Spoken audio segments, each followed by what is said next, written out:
War can unify a country, but that hasn't been the case in Israel.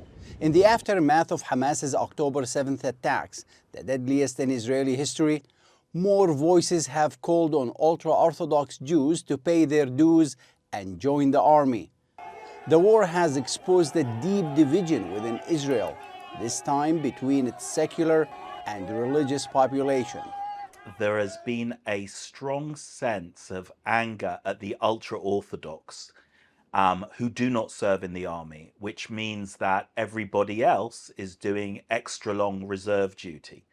And so ironically, that division between religious and secular Israelis on the one hand and the ultra-Orthodox, the most religious on the other, is the strongest one underneath.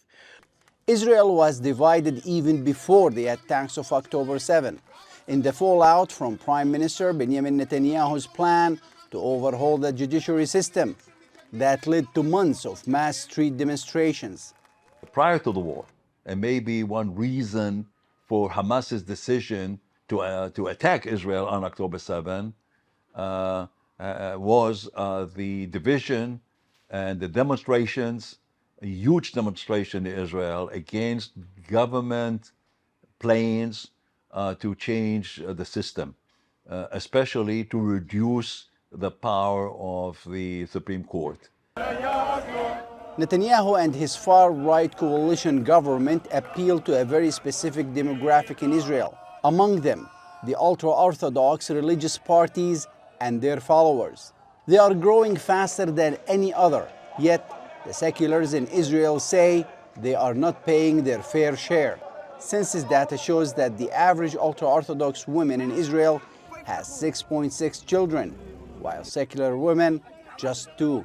Many ultra-Orthodox Jews don't work or serve in the military, pursuing a life of religious studies instead. The Torah, in my mind, has a supreme value, and it's important to strengthen and not weaken it.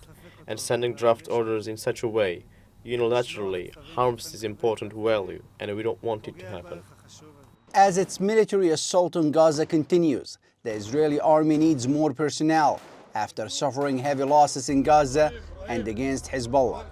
The army asks for thousands of soldiers now, and we must bring the religion Orthodox. They are not going to the yeshiva to learn. They must go to the army and do what all the other kids in their ages are doing.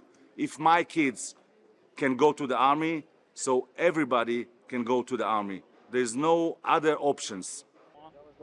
The discontent between these two influential groups is growing rapidly, with the seculars want to limit the sway of their religious parties, but with more anti-government demonstrations demanding a ceasefire deal with Hamas to secure the release of the Israeli captives. Many warn that Israel faces its biggest threat from within, and if it's not dealt with swiftly, it will weaken the country, and even worse. Mohammad Al-Kassim, TRT World, West Jerusalem.